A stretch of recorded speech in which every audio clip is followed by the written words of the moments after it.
Hello and welcome to Jump To It for IrishRacing.com and Betting Expert. I'm Shane Anderson and we've got a great show coming your way because we'll be reflecting on some brilliant racing from France and also the UK, but also looking ahead to what should be some mouth-watering contests over the next few days. Joining me to review and reflect as well as preview, Stephen Harris and Ed Quigley join me. Guys, great to catch up. Stephen, I'll start with you. The racing certainly has been action-packed over the past couple of days. Group 1 racing in France, which we'll touch on very shortly, but I think we should just talk in more broad terms. The Ebor Festival at York, one of the truly great UK race meetings, it certainly began with a bang. Yeah, I mean, I think it's probably the best 4 days racing there is, Shane, away from Cheltenham. York's a brilliantly run track. The ground's always perfect. They don't mess about with overwatering it or ruining it. There's a great cover of grass. And, of course, this year, the crowd numbers, I think by the end of Saturday, they're talking about 80 or 90,000 over the week. So it's fantastically well supported. It just goes to show, Shane, you don't need gimmicks or league. Good facilities and people will come. I think you touch on a very good point. We'll talk more about that shortly. But Ed, great to catch up with you as well. And isn't it brilliant just to see these big crowds back at a prestigious race meeting with great horses on the track, the best trainers, the best jockeys, and some good results coming our way?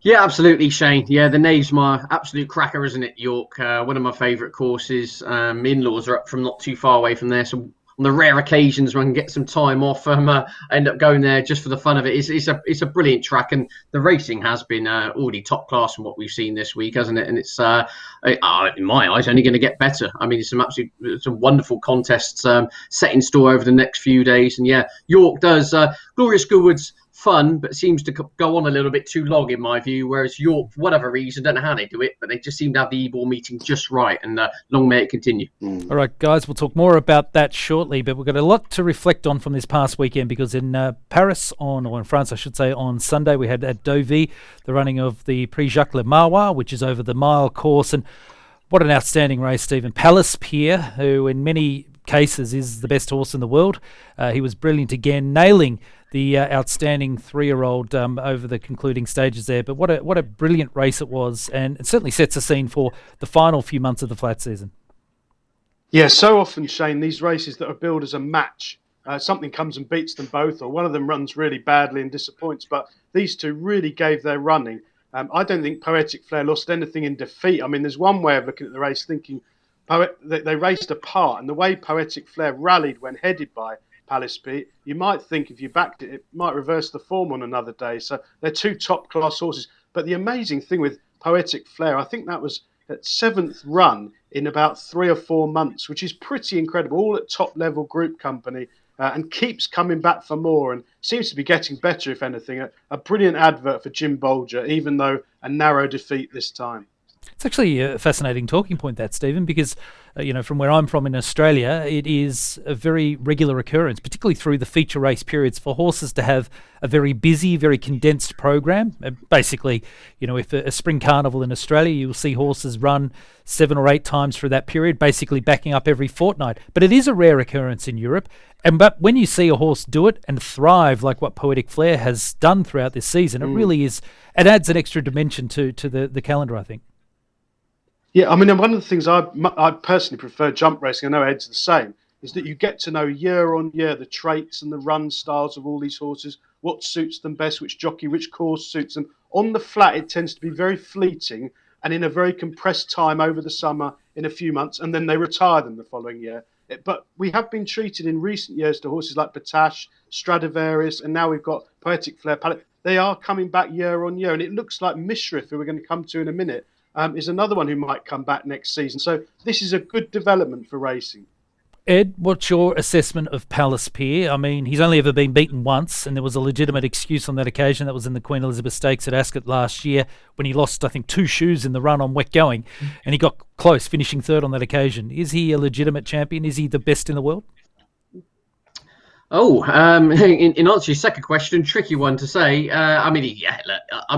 a lot of what it's worth, I find that some of these ratings and rankings take them all with a little bit of a pinch of salt at times. I mean, the going can sway things massively, as can the track, etc. But look, as a kind of default template go-to horse, Palace Pier, very hard to knock anything he's done, isn't it? I mean, he was a little bit underwhelming at Royal Ascot, and perhaps a few people are out to get him, especially as he arrived at Deauville on the back of missing his prep run after a blood disorder. Yet it was a terrific performance. It was a brilliant race. As Stephen says, often these matchups, if you like, often fail to materialise, but we got two top-class horses going hammer and tongs. And look, in answer to your final question, I suppose we'll find out at the end of the season. It sounds like John Gosden says he had quite a hard race there. He's going to go to the QE2 as his swan song of his career. He's not going to be tempted by going to France next month. And so, as I said, I mentioned on social media a few weeks back, I said the potential could we have in the QE2 Poetic Flair against Palace Pier. Well, I think those two have definitely got to be booked for a rematch at some point, haven't they? Alcohol Free, who to my mind clearly didn't stay 10 furlongs at York this week. I think she'll come back to a mile. And of course, we've got Baid, who's going to go to the Moulin, it sounds like now, for then having perhaps a crack at the QE2. So, as I said, we talk about perhaps the last couple of seasons, I felt a little bit underwhelmed by the flats, the 2 or 3 kind of key months of the flat season. Yet it seems over the 1.5 mile division and the 1 mile division, everything's really building up at the moment. And yeah, Palace Pier, Poetic Flair, 2 top-class horses. Would love to see them go at it again. I would love to see Palace Pier actually take on his stablemate Mishrif over 2,000 metres, but 10 furlongs. We won't see that because, as you touched on, Palace Pier will likely have his career wound up after the Queen Elizabeth over a mile. But, Stephen, let's now reflect on Mishrif, who was brilliant, I thought, in winning the Juddmonte International the first day of the York Ebor Festival. Beautiful ride by David Egan, given every conceivable hope to put the race to bed. Importantly, he did when he was asked for the effort. He really streeted his rivals. Yeah, he was really impressive. The amount of prize money he's won is absolutely incredible. He's been a fantastic money spinner now, several millions worth. From a boring form student point of view, Shane, I suspect that all this sort of best horse in the world after it won by miles under Egan is probably wrong. Personally, Alcohol Free definitely didn't stay. Love was beaten 3 furlongs out, very, very laboured. They were all running on the spot in behind. This often happens at York. You sometimes get horses win by a street, and it tends to be flattering and not work out. I don't think the Mishrif is in the same company at all as St Mark's Basilica. We've already seen that once, or Adea for that matter.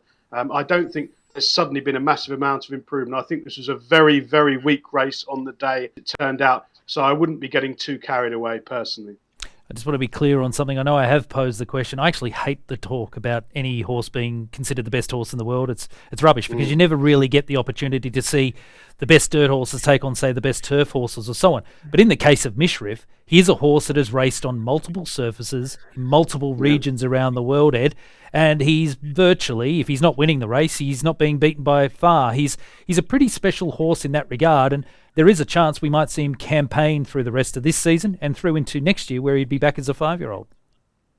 Yeah, absolutely. John Gosden kind of alluding to it, and he said there's all sorts of options open for him, aren't they? I mean, he's already been a bit of a globetrotter, and he's got a pretty good CV as it stands. And now I think he's got the entry in the Arc. I think of the Breeders' Cup. There's Japan as well. There's all sorts of global plot, shall we say, in the melting pot for this horse. But yeah, he is fantastic. But I suppose what it does go to ask is how good is St Mark's Basilica, who swatted him aside, didn't he, at Sandown, it has to be said. And obviously St Mark's Basilica was a late defection from this. So look, Mishrif clearly right up there, one of the best. What is great about him is his kind of durability and whatever scenario you kind of throw him into, he never seems to let you down. And it was a top class performance yesterday. I can understand why some people think we'll perhaps get a little bit carried away with the form, but nonetheless, I mean, he's been eased down winner of a Juddmonte by 6 lengths. That comes around once in a blue moon. That was a very, very smart performance.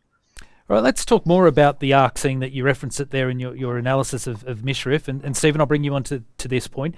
When you look at a horse like Mishrif, if he was mine, I'd love to be targeting a race like the Arc with him, because I think, again, at 1.5 miles, he is a very, very good horse because he looks to be so strong as the race unwinds. When he was beaten in the Eclipse Stakes, the tempo perhaps was against him. He was beaten by a top-class 3-year-old in the King George. Where do you have him assessed? And if he's not your logical Arc pick, who do you like? Well, I don't think he'll stay the Arc. They made an excuse after the Eclipse and said that Gosden thinks he he probably doesn't stay 1 mile forward, and he needed the run was more pertinent perhaps. But I would have my doubt that he'd get home in the Arc, and also the ground's likely to be a lot softer. Perhaps that wouldn't be ideal. The horse I like and have done for a long time is Wonderful Tonight, who is going to run at York amazingly on Wednesday by the look of things, which is a surprise to me because I think the ground is on the faster side of good, and I'm amazed Manouzier is going to risk her. But I'm hoping Wonderful Tonight will run with credit and then head to the Arc. I think Wonderful Tonight was not seen to best effect when she won at Goodwood. She was in front for a long, long time, and she pulled very hard for the first mile of that race. It was a pretty amazing performance to get home in the ground. I think she's still improving. She's got an explosive turn of foot, and I can just see her being ridden with much more patience in the Arc. Dropped out. Hopefully there'll be a big field. It looks like there will be at this stage. It's going to be one of the best ever renewals of the Arc, and I'm hoping she can come through late. I'm just hoping that if it does look like she's going to run at York, I'm hoping that run doesn't ruin her if the ground is as fast as I think it is. Okay, just for transparency's sake with our audience, we are recording this show just hours before she's set to run in the Yorkshire Oaks, where, of course, she's up against the short price favourite Snowfall, this outstanding 3-year-old filly, Ed. And she's another significant talking point when we talk about the Arc, because she's been so dominant with her wins at Epsom and then in the Irish Oaks. And then, of course, you bring in the Godolphin 3-year-old who won the Derby and who's then progressed to beat elder horses in the King George. It is one of the most fascinating arcs I think we've seen for quite some time, because all the big name horses that you'd hope would be heading in that direction look like they're heading in that direction. But we just hope so, don't we, Shane? Well, we're about six and a half weeks away, thereabouts, from the Arc at the time of recording. There's some really, really interesting horses. I suppose the two, again, we haven't mentioned would be Hurricane Lane, who I gather is going straight to the St. Leger. And then they're going to make a call on that afterwards. There's a bit more of a gap between the Leger and the Arc than normal years this time around. So if he went to Tower and absolutely scooted up, I think they might end up rolling the dice in this as well. And the individual that seems to have been a little bit forgotten, well, not forgotten, I mean, she's third favourite for crying out loud, but doesn't seem to be getting much coverage at the moment, is Tarnower, who absolutely hacked up on her comeback in a Group 3. And she's obviously went to the Breeders' Cup and got the business done, and she's unbeaten at Longchamp, of course. She's won the Vermeil and the Opera. She's won on heavy. She's won on good. Fascinating Dermot Wells filly as well. It's the big five I've got it at the moment. If you see what I'm saying, Snowfall, Adayar, Tanawa, Wonderful Tonight, Hurricane Lane. I'd love to see all those five line up in an Arc to Triomphe. I mean, ground would be a huge swinger, as Stephen says. On a heavy ground like the year Solomir won it, a proper heavy ground Arc. I do think Wonderful Tonight would be really, really serious. Whereas perhaps Tarnower, maybe even Hurricane Lane will want ground a little bit quicker, and maybe Snowfall and Adayar somewhere in between. So, look, fascinating, long way to go. We just hope they stay fit. But the key point you make there, Shane, is when you listen to a lot of connections of flat horses, it's often a little bit wishy-washy as to end of season targets. Well, if you actually listen to what all the trainers are saying and the owners, they all seem to be going down the Arc route, which is refreshing, actually, because not often do all the protagonists end up wanting to clash. It always seems in the world of horse racing. So we could end up with an absolute spectacular punch-up at Longchamp in 5-6 weeks' time, and really hoping they will make it. And throw in the mix that there's a couple of top-class Japanese horses likely to progress to the race as well. That's an added a bit of flavour to it. I'll tell you what we need to do, guys. I think the three of us need to make our way to Paris Longchamp for the Arc. Stephen, because he's been in great tipping form throughout the year, he can pay the bar tab and we'll be set to watch a great day of racing. So no pressure. All right, let's talk about the Racing League, because it has been a significant talking point in UK and Irish racing over the past couple of weeks. We've addressed it previously here on the program. But Stephen, we're halfway through the season. It doesn't look like it's getting or capturing the imagination of the betting public. There's certainly been no broader discussion from anyone involved in it as to what it's doing for turnover on betting races, whether people are betting more. We certainly seem to be a bit of policy on the run, some reshaping of rules as the season progresses. I'm getting a vibe here that if we do see it again next year, it could be in a vastly different way. Yeah, well, I mean, I think we've had a very positive start to the show, Shane, so it's good to slip back into moaning mode. It's been almost good 10 minutes of positivity. It's the racing plague, Shane, not the racing league, isn't it? Not for me at all. It doesn't work. I mean, it's quite obvious it doesn't work. Punters aren't interested in it. I mean, actually, Ascot had the Shergar Cup. They had a record low crowd, I think, last weekend. And punters aren't interested in team. Racing isn't a team sport. You can't convolute and create fake allegiances over 2 weeks of a company that didn't exist 3 months ago has been invented. They're currently in the lead, I believe. I mean, I tried to on Twitter, so I don't even come across it. Totally not for me. It doesn't work at all. I'll be amazed if it's still in existence in a year's time. We haven't seen flogging of a dead horse like this since Gordon Elliott, Shane, have we? I mean, it really is a pretty much a disaster for racing. Ed, have you changed your opinion? You were a bit anti it at the start of the season. Where are you now? Yeah, I mean, I wasn't anti-it as such. The words I said is I don't think it's going to flourish for its team ethic. I said the actual racing itself, I've got no problem with. Yes, it's mortal weather racing, but it's of a pretty decent standard. It's pretty good to watch. But to try and get people to buy into the team culture is the thing I was highlighting. It's fluff, isn't it? It doesn't mean anything. No one's remotely bothered whether team swish are top or bottom. I mean, as I said, I can't imagine you, Shane, lying on your beach in Greece, had your team swish polo shirt on, and you were rapidly updating the results on your Twitter page. I said it's a non. I don't know what. I can't even think of the words to it. To be honest with you, like I said, I got no problem against someone trying to create something different, and in a way, I almost admire it because of having just the sameness all the time, and at least it does bring something slightly different to the midweek affair, if you like. But to me, racing, as I said, you've got your favourite jockey, or you've got your favourite horse, or you've got your favourite course. To have team racing events is just not for me. If some other people enjoy it, then that's their prerogative. But it doesn't do anything for me, and not something I'm particularly enthusiastic about. Well, I should be transparent, Ed. After the amount of food I ate when I was in Greece for 2 weeks holiday, I only wear muumuus now because I can't fit into a polo shirt. But that's another story. Well, I've got plenty more to talk about here on Jump to It. It's now time for the upcoming races. And we've got some brilliant racing still to come at York with the Ebor Festival. And on Friday, of course, some great racing, including the running of the Weatherby's Hamilton Lonsdale Cup, a Group 2 over 2 miles, and the champion stayer of Europe, Stradivarius, is one of 5 to face the starter. He's currently 11-10. Trushan's in it, Spanish Mission's in it, Stratum's in it, and the outsider of the field is the Grand Visor. Frankie Dettori and John Gosden combining yet again with this wonderful horse. He's now a 7-year-old Stephen. I've said previously I think he's over the top. He's past his best. But the way this field has sort of fallen away, he might get a chance for one more run at glory. He's going to be very hard to beat, I think, in the Lonsdale Cup. Yeah, it's going to be a short price, Shane. It is a very trappy race now. It's a bit disappointing there's only 5 runners. I'm very strong on Spanish Moon. I think he'll love York. It's a flat track. The ground's drying out all the time. Buick's riding. Andrew Balding, I think, is going to be champion trainer the way things are going. He's absolutely flying. Everything looks ideal for Spanish Moon. The only thing I'm sort of thinking now, looking at the race now, it's down to 5, Shane, is where's the pace going to come from? I mean, they could crawl in. None of them are front runners, I don't think. I see the Rag Grand Vizier's in a visor for the first. Maybe that'll light him up and he'll lead, but it could be a muddling race.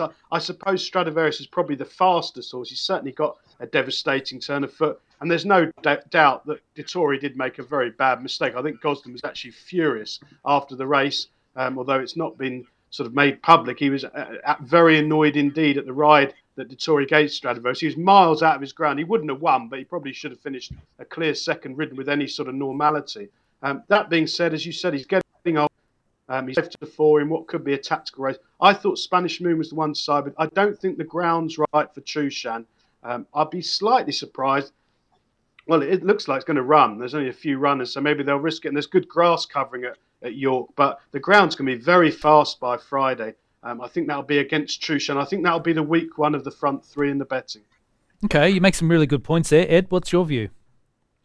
Yeah, I mean, I'm the first one to kind of defend small fields, if you like, but I'm a bit baffled why there seems to be this kind of rhetoric going around that Stradivarius is on his last legs. If I had a Stratford maiden hurdler that we could stay a mile 6 or 2 miles, I'd be chucking everything into this race to try and win it, if you see what I'm saying. If you think your old great favourite is there to be got, then it's a very poor turnout, isn't it, really? And Trushan, also have to be pointed out, has to carry a £3 penalty as well and give weight to Stradivarius after what happened at Goodwood. So Trushan with ground drying up and a penalty, not for me. I've got it between Stradivarius and Spanish Moon, and Stradivarius, if you get odds against or around even money, you'd probably argue it's a fair price for a horse who's been to York 4 times and won 4 times. So, again, it's just hard to quite know what is still there with Stradivarius. It was inconclusive, wasn't it? Which is why the horse is still kind of around the even money mark. We don't really know. We want to see him win. It's not the strongest of renewals of this. In my view, it's a bit of a match on paper against Spanish Moon. I think it'll be fought up between those two. Which way, I'm not totally convinced. Okay, again, good points being made. Let's move on now, courtesy of irishracing.com, and have a look at the second of the features on the day. And this is the Albasti Equiworld Dubai Gimcrack Stakes for the 2-year-olds of Group 2 level. Berkshire Shadows at 3-1, Asheen Murphy and Andrew Balding. Lusail is the favourite at 9-4. American Stars, a big price. Eldrick Jones also at a decent price there at 12-1. Furby at 9-2. Giza Sub at 20-1. Last Crusaders also at a big price. Razio's at 11-1. Big price there for Spitting Feathers. Twilight Jet is at 16-1. Vintage Clarets at 7-1. Bit of a push for Vintage Clarets. And that is the field for the Gimcrack. Stephen, what are we doing?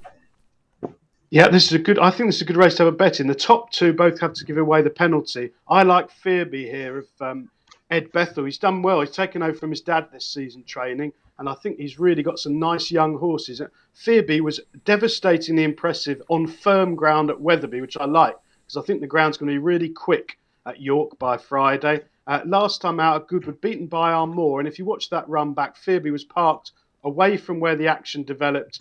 Run got messed about, parked wide. I thought didn't really handle Goodwood, and the ground was very loose that day. Back on a flat track, back on fast ground. Has got plenty of scope and size, and I think he's really good each way bet, actually, around about 6-1, getting weight from the penalised pair. I think there's loads more to come from Fearby. All right, nice push there for one at a decent price. Ed, what's your thoughts? I'm happy to sit this one out, Shane. Too tricky for me. Unexposed to 2-year-olds, and I can make a case for half the field. So, yeah, I'm going to pass. All right, fair enough. I'm very keen on Berkshire's Shadow in this race. I think he should be unbeaten. And I think on the flat track at York, he's going to be the one to beat. All right, we move on now to the Group 1 race on the day. And again, courtesy of irishracing.com. This is the Coolmore Wootton Bass at Nunthorpe Stakes over the straight 5 furlongs. Fantastic race. Arecibo's at 16-1, Decatur Gold at 25s. Emirati Anna's at a big price. Moss Gill's also at a big price, as is Bedford Flyer. Dragon Symbol, the wonderfully consistent 3-year-olds at 7-1. Golden Pal, the American star sprinters, 2-1. Wesley Ward and Frankie Dettori. Rohan's at 20-1. You better believe it's at a big price. Chill's also at a decent price. Liberty Beach, again, another one at a big price. Moro at 25s. Suessa, winner of that feature sprint at Goodwood at 5-2. Winter Powers at 11-2, also well in the market, and Chipotle is currently at 40-1. Fantastic sprint field, Stephen. I think for this short course dash, really not missing any of the top line performers that you'd hope to be there. I think it's going to be a fascinating contest. Which way are you looking? This is a brilliant race, Shane. So much early pace on. Golden Pal's supposed to be the fastest horse Wesley Ward has ever trained. Had a racecourse gallop at York the other day and flew around with Dettori up, flew in for the gallop. There's at least 5 trailblazers who would normally be 3 lengths clear of any Group 1 field. I mean, Winter Power is an absolute rocket who does it at York, but there's 4 or 5 others. They're going to go really, really quick here. I think it'll be set up for Dragon Symbol. And I think on this track, flat, fast, firm, proper summer ground, Dragon Symbol might reverse the form with Suesa, who I suspect might have been a little bit flattered at Goodwood. That they went mad at Goodwood and stopped. Suesa, the Golden Highway, developed up the inside, flew home, while Dragon Symbol, who was cruising, had run checked at the wrong time and was on the wrong part of the track as things turned out. So one of them's 7-1, one of them's 3-1. You've got to back Dragon Symbol. All right, make a good case for him at the each way. What about you, Ed? What are you doing here? Yeah, interesting. All the money's for the Wesley Ward horses, isn't it, in the offices this week now, been backed into favourite. Suesa, you'd be a little bit nervous about the ground. All that individual's forms all come on very soft ground, it would have to be said. And remember, back to Goodwood, we were joking about it when we were saying it was a bit like Haydock in November. I mean, Goodwood was very soft. This is going to be a totally different ball game on a track where the emphasis is very much on speed and drying ground. So, yeah, I thought Winter Power was probably the one I'm going to go with here. Just it's a step up in class, admittedly, But the horses for courses kind of syndrome, for whatever reason, this individual does have a lot of dash, which is probably why, really comes alive on the Knavesmire. It's 2 from 3 over course of distance. Both the wins came on fast surface. The one time Winter Power bombed out was on very soft ground at this track. And yeah, I just like the horses for courses syndrome, where I've got a few question marks about a few of those and what ground they've got and everything. So look, it's a terrific renewal, it has to be said. Be fast and furious. Really looking forward to it. Yeah, so am I. I don't have a firm opinion in the race, but I think Golden Pal drawn gate 1. If he can get on his American leg, so to speak, and that is having the running rail right next to him on the left side, that could help him dramatically. He does look very, very hard to beat. Super fast 3-year-old, but fascinating contest there, the Nunthorpe. Let's switch our attention now to Saturday, and a brilliant day of racing again on the Knavesmire. And the first of the races we'll touch on is the Sky Bet Melrose Handicap. Now, this is a feature heritage handicap for 3-year-olds only, run over a mile and 6 furlongs. King of the Castle for Aidan O'Brien's at 10-1. Dushan at 7-1. Pleasant Man's at a big price. Mashawa is currently at 8-1. Takshan is at 14s. Marshall Plan's also at that price. Oman's at 16-1. Parachute at 12s. Golden Flame at 20s. Summer's Night's currently at 8-1. Luke Morris riding for Sir Mark Prescott. Surrey Gold's at 10-1. Imperial Sun's also at that quote. Hard to Fault's at a big price of 20s. Annandale's at 20s. Valley Forge at 12-1. True Courage is at 14-1. Charging Thunder at 20s. Ravenscraig Castle at 16-1. Dr. Parnassus at 33s. Alpine Stroll at 40s. Diamond Cutters at 33-1. And the last of the big field to touch on is Kana Klauman, which is currently at 66-1. I love the Melrose, Stephen. I love these big handicap races. Reminds me of home back in Australia. I think it's going to be a really good contest this year. Which way are you going? Yeah, 22 runners, Shane. So as we say every week on Jump to It, play each way with a bookmaker offering 6 places or more. It makes things mathematically in your favour. It's a very hard race. I like Moshawa of Roger Varian. The stable is absolutely flying.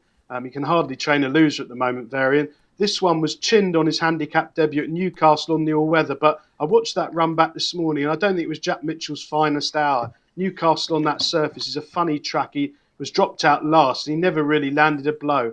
Up 2 furlongs in trip. He was very impressive the run before on fast ground at Doncaster, so the surface will be no problem. One thing that's knocked my confidence a bit, Shane, is he has got a bit of a car park draw in 17. Now, that sounds silly for a staying handicap, but at York, I personally prefer to be drawn low. I know you can do these stats that show they can win wide, but when the stall's open, you don't really want to be drawn 17 of 22 or out in the car park, because you've basically got to swallow and duck in and be 15 lengths behind immediately to get across and behind in all the trouble on the rail. He won't have any choice, but I think 2 furlong longer trip will definitely suit, and Varian's flying, fast ground's flying. I think he'll give you a good run for your money. 6 places, a good each way bet. All right, nice work. What about you, Ed? This is an equine Rubik's Cube, so I'm very happy to swerve this one again here, Shane. I'll leave that to yourselves and Stephen to find the winner. All right, soft. That's all I'll say. I won't. No, I'll be nice. So I won't pick on you. You're working hard towards a marathon run, so we'll maintain focus here. Let's move on to the next of the races at York on Saturday that we need to talk about. This is the Sky Bet City of York Stakes Group 2 over 7 furlongs. Glorious Journey at 10-1. Lord of the Lodge at 33s. Pogo's there at 14-1. Safe Voyage at 7-1. Sir Busker at 9s. We move on to Space Blues, currently 11-8, very short. William Buick taking the ride for Charlie Appleby. Highfield Princess at 25-1, 5,000-1 is at 50-1. Primo Bacchio's at 5-2. Tom Marquand riding there for Ed Walker. Not an overly big field here, Stephen. 9 runners to face the starter, but I actually think it's a really competitive race for the Group 2.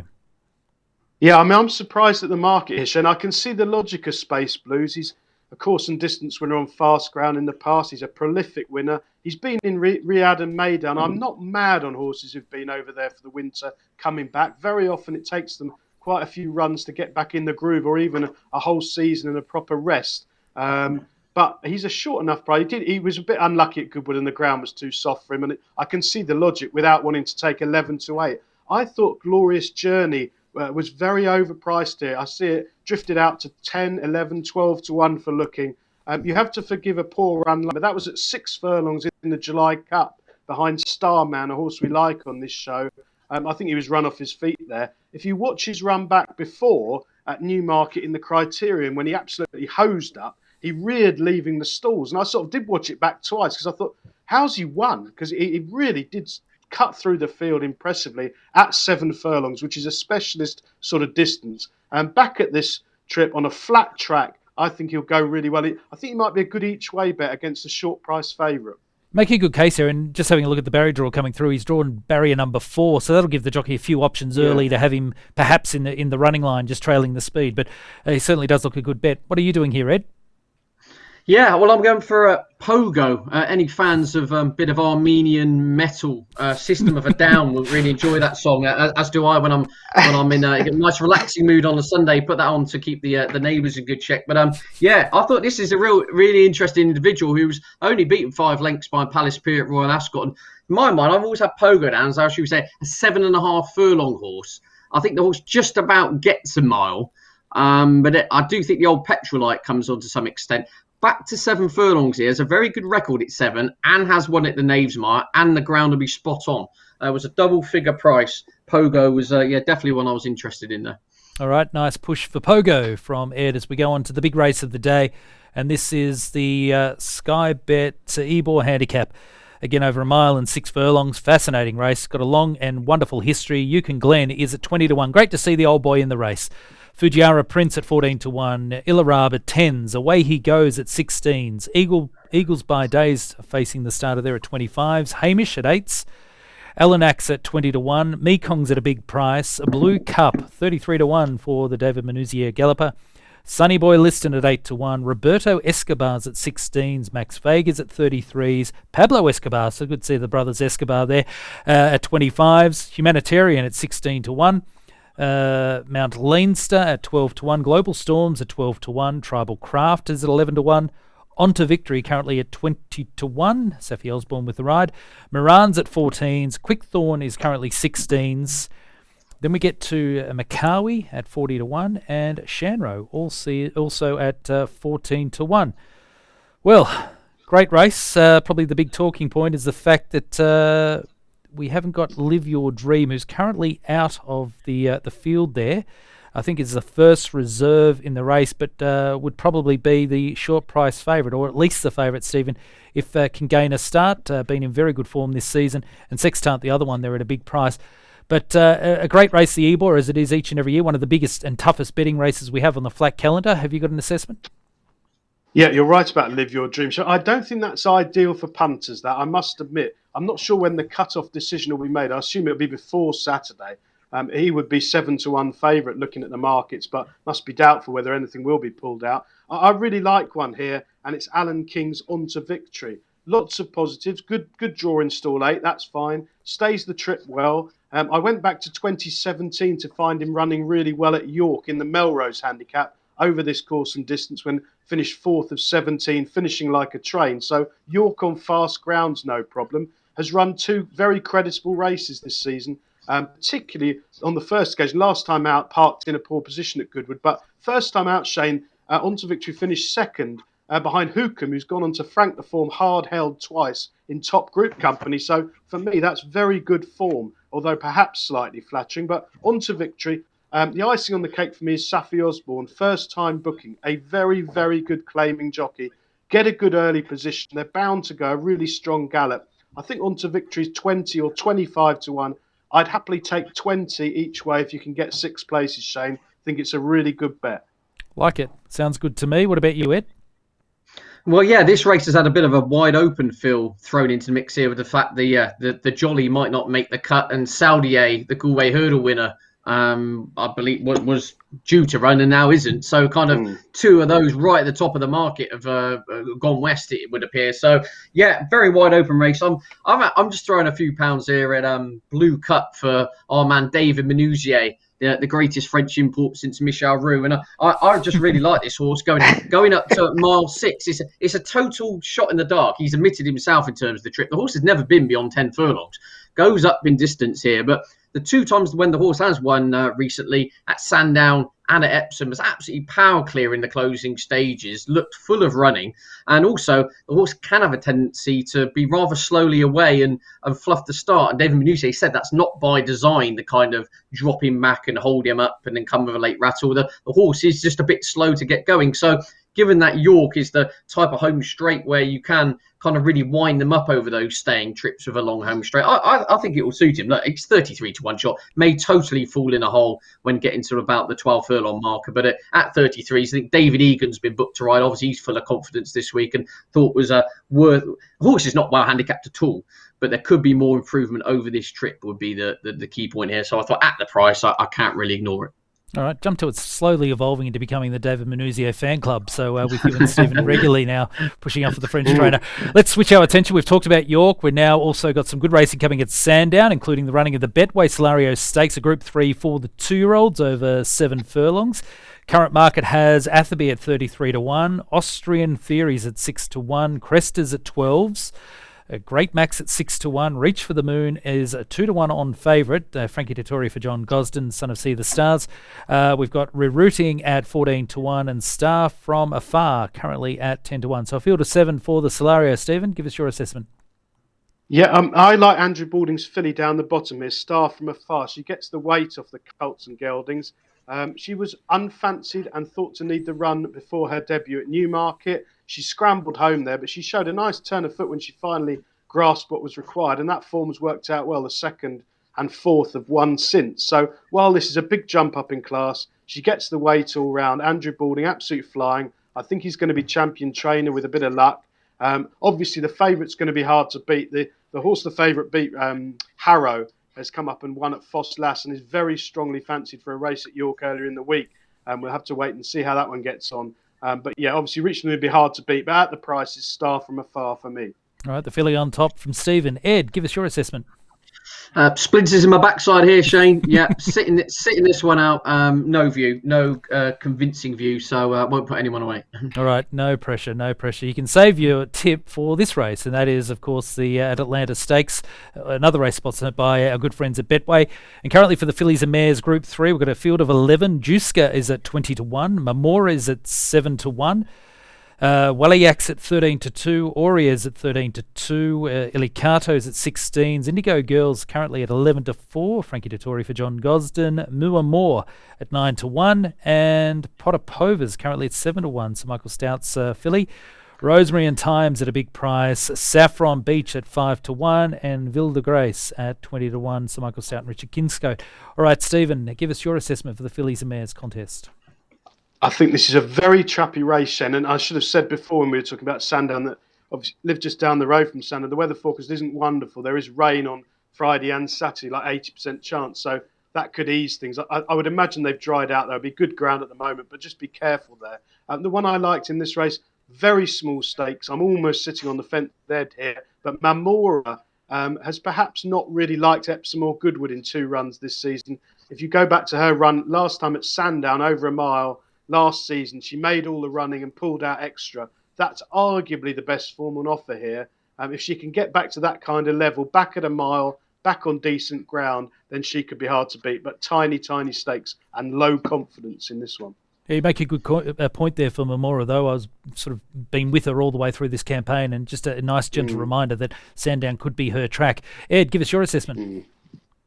Yeah, I'm just hoping the rain doesn't arrive too heavily here for a filly which I keep tipping up. It keeps getting pulled out because the British summertime keeps letting her down. But that is Potapova for Sir Michael Stout, who was the easiest winner you will ever see at Redcar, dating back to the days of medieval court jesters. I mean, she absolutely hacked up one head in chest in a Redcar maiden. And then, very unusually for Sir Michael Stout, decided to go from Redcar maiden into a Group 1 at Royal Ascot in the Coronation. It was heavy ground. She was keen, and it just all fell apart. The truth is, she probably isn't at yet anyway a Group 1 filly, and she was kind of biting off more than she could chew, and the ground was totally against her. back down into Group 3 company here. I think she's around the 8-9 to 1 mark. I see the ground's officially good. If, for crying out loud, the clouds could just go and rain on Stephen's garden and kind of flood his roof rather than landing on the landing on the course, I'll be very happy with that, because I generally think back on a faster surface, down at that level, she showed a real turbo, admittedly even at a low level. She's got real fast ground action, and I think that's what she wants. So yeah, pot up over for me in the 240. Yeah, just giving me a gentle reminder. I was with her in the Coronation Stakes at Royal Ascot, and I don't think she was disgraced at all. As you said, certainly a race that probably came in hindsight a little bit too soon for her, and particularly with the way that the track played. But anyway, she's certainly one to watch, and I think it's going to be a really good contest. The Sandown Fillies and Mares feature at the Atalanta. Now, great racing coming from the Curragh on Saturday, and we've got two outstanding contests for 2-year-olds. We'll start with the Fillies version. This is the Alpha Centauri Debutante Stakes, and the field courtesy of our friends at irishracing.com. Agatha, Joseph O'Brien with her, the daughter of Caravaggio. We've got Concert Hall set to take her place. Discovery's another one there for Jessica Harrington. Hapipi Go Lucky's also in the field. Mise LeMay is also there. Say, the daughter of Glen Eagles. Sunset Shiraz and Twinkle is also in the field. So we've got a field of 8 there for the Fillies feature, the Debutante Stakes. It does look to be a really competitive contest again, Stephen. I've said this a few times. That's one of the great scenarios when you get to this stage of the year. We do tend to have a fair bit of exposed form, particularly in the juvenile races, that you can actually pick your way through quite well with. Yeah, this is a high quality race, Shane. And the one thing I will say is Aidan O'Brien, at the time of recording, is 2 winners from 32 runners, and one of those was Santa Barbara in America. So he's having a real shocker a month. And to be honest, we've seen horses like High Definition and Love have run absolutely abysmally at York this week. So short-priced Aidan O'Brien horses, perhaps at the minute, are well worth avoiding. I quite like Agatha here, of Joseph O'Brien, who made all the running last time out in a very good time, really dominated and quick and clear. I don't think there was a fluke, despite the fact she was 16 to 1 there. She seems to be thriving on a busy period of racing and should get an attacking ride. But these are notoriously trappy races. The market will probably be a very good guide on the day. Fair enough. Ed, we haven't been able to really twist your arm with a view on 2-year-old races so far on the show. Can we get one from you here? Not massively, but with a view to the future. But I just want to follow on from Stephen's point about Aidan O'Brien. A little birdie told me just before we came on air here, I mean, I don't know if it's true or not, but since St. Mark's Basilica won the Eclipse 6.5 weeks ago, it is in fact only 2 winners Aidan O'Brien has trained. One of those was Santa Barbara in America, and an even money shot at Leopardstown a couple of weeks ago.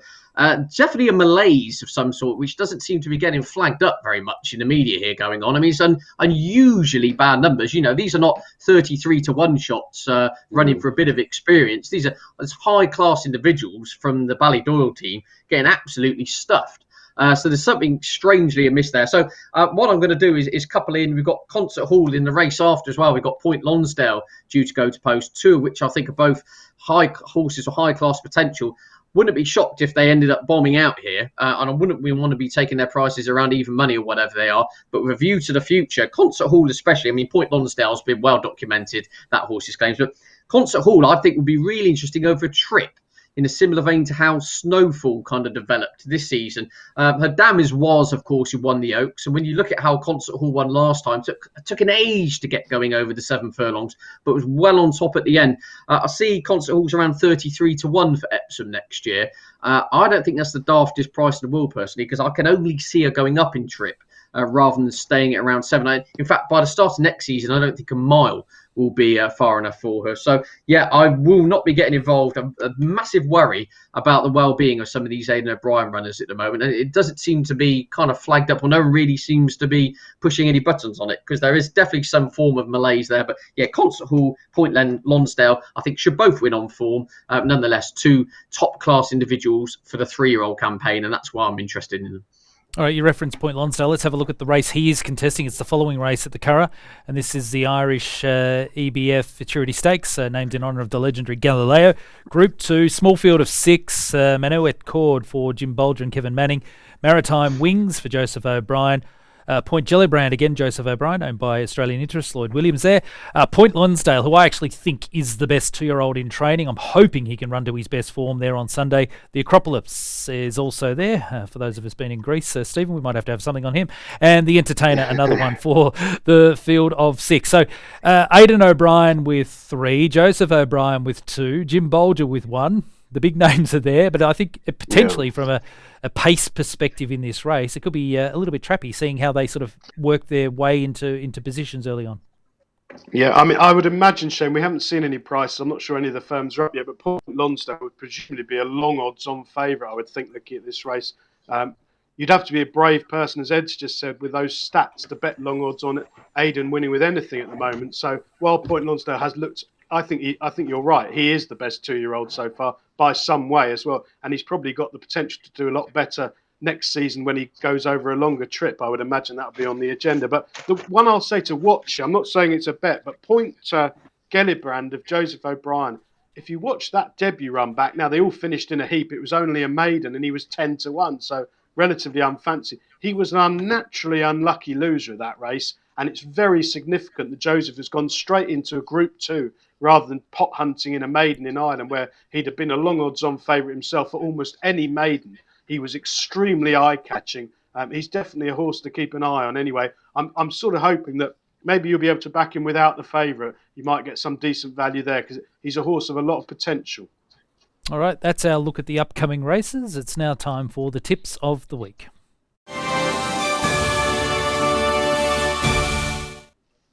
And I say this all the time, Stephen Harris has been in phenomenal form all the way through the year, providing big tips each and every week here with Jump To It. And Stephen, for the overall season, you're up 78.5 units, so job well done. You made a 1 unit profit last time we saw you, with Bayside Boy unfortunately missing out. That was your biggest bet for the week. Eileen Dover being able to win on the flat. She's a very, very exciting mare. 2 unit win on her, and First Folio unfortunately not doing much for you. But again, still keeping your head in front, so it's been a great season for you. Who do you like this week? Yeah, I'm actually still recovering from Bayside Bay. I can't believe it didn't win him running. It looked absolutely 1,000-1 on all stages.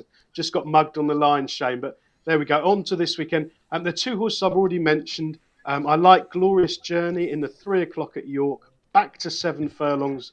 Run off his feet in the July Cup last time. Freshened up. Charlie Appleby won with a horse with a similar profile earlier in the week at York with was it Yizir who won on Tuesday on Wednesday at York, beg your pardon. Freshened him up. I think he's going to do the same with Glorious Journey back at 7 furlongs. And in the big one, the Ebor, Safi Osborne is booked to ride on to victory, 25-1.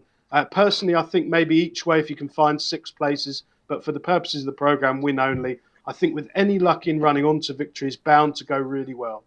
All right, on to victory, at a big price, one to certainly keep an eye on. Ed, let's have a look at your recent form. And you had a really good week for us last time out with both of your tips landing. So you made 13 units profit, and your overall profit count is up at 14.5, so job well done. Have a look at that, landing with Hookham. Good to see him continuing his winning ways, taking out the Geoffrey Freer. And you also made a good case for Sacred. That contest in the Hungerford Stakes, I should say, at Newbury. So who do you like this week? I know you've gone fairly wide for us. You've got quite a few tips for us. Yeah, absolutely. I was whistling I got my profit up to really nice levels, whistling it all the way. And it was announced, I said on last week's show, it was announced David Hayes making a comeback and coming out of retirement. I said, well, if he can make a comeback, I could easily get back in the green on the Jump To It show. And so, yeah, I'm firing on all cylinders now, Shane, after the last week. I've had 3 cups of coffee as well. Absolutely pumped. We've got tips here, there and everywhere. And yeah, we're Winter Power on the Knavesmire on Friday. I think she's got a very good chance. Yes, she's up in class, but she's won twice over course of distance. She's all speed. Drying ground really coming in her favour. She's a horses for courses specialist. So like to see her put in a big performance there. And on the Saturday in the Strensel Stakes, Real World, this is a horse we flagged up on the show a few weeks back, has really gone from strength to strength. Bolted up in the Royal Hunt Cup, one of the easiest winners you ever see of that, off a mark of 94, and has gone on and won again since in a really good contest. Cheap pieces went on, and they seem to just totally revitalise this horse, and seems to be going, as I said, up to 116 now is is really on the border of kind of knocking on the Group 1 level for some of those mile 10 furlong contests. I think as long as the ground stays on the quick side, Real World would have a really big chance in that encounter for the boys in blue. And then we touched upon Potapova earlier at Sandown. I do think as long, again, as the reins miss and it's no worse than good or good to soft, I think Potapova's overpriced at 9-1 personally on the potential she's shown. And then, again, Blue Cup, a bit of a shot in the dark, as the trainer says, David Minuzier, in regards to the trip, but has always looked a very strong stayer to me at the end of 10 furlongs, and I think York would suit. So, a plethora of picks there, Shane, and hopefully we're in the money this time around. But I love your confidence levels at the moment, Ed. So it's good that you're firing, and hopefully we can land a few blows there. Let's have a look at who I'm keen on for this week ahead. And now there is a change here, so we'll just have to make an amendment to this graphic. But I'll start with Berkshire Shadow, who I'm very keen on to take out the Gimcrack Stakes. Currently getting around 7-2. I'm having a 6-unit go on Berkshire Shadow to hopefully help me deliver on my last tipping day, where I made 9 units profit. So I'm slowly getting myself back to where I need to be. Now, State of Bliss. I originally wanted State of Bliss for the Melrose Handicap, but there has been a late change coming through where State of Bliss will actually run over the 1.5 miles in the Skybet Handicap on Friday at York. And I think State of Bliss in that contest will be very, very hard to beat. Nicola Curry riding for Mark Johnson. You'll get around the 9-1 mark. So I still think I'm happy to go with that each way selection, but it'll be State of Bliss on Friday at York. So should be some great racing coming up this weekend. All right, guys, let's reflect on what you're most excited about over the next few days. Stephen, I'll start with you. Well, hopefully Safi Osborne will get her name on the map. I think she's a really, really good jockey. Forget about the fact that she's female. That's an irrelevance. She's a brilliant judge of pace and a terrific horsewoman. I'm hoping she can win this big handicap for Alan King, who's doing particularly well. He's a jumps trainer, Shane, as you know, and he's doing really well this summer with a small team of flat horses. So hopefully On to Victory can land the Ebor on Saturday. Superb. Good luck to you, Stephen. Ed, what are you looking forward to most? I'm just really looking forward to the racing, to be honest, Shane. We've had a couple of weeks, we've touched upon this show. We've been a little bit below par as far as kind of the weekend action would go. This is really, really top stuff. The next 3-4 days, we even got Lady Beauthorpe running on Sunday over in France. I mean, it's just top class Group 1 action, right, left and centre. Some brilliant handicaps. Really, really looking forward to it. Good stuff, and good luck to you. There we have it, guys. Stephen Harris and Ed Quigley joining me here on Jump to It. Well, as I mentioned, plenty to look forward to over the coming days, and you can get all of the information that you need by going to irishracing.com. Vincent and the team do fantastic work. You get all of the latest fields, forms, tips, news and opinion pieces for racing in the UK, Ireland and of course other parts of the world. And of course Stephen Harris's tips are available at bettingexpert.com each and every day of the week with his nap or his best bet as well as his value bet. And I say it so many times, Stephen's been in great form throughout the year. Let's hope it continues. Hope you've enjoyed today's edition of Jump to It. We'll see you again soon.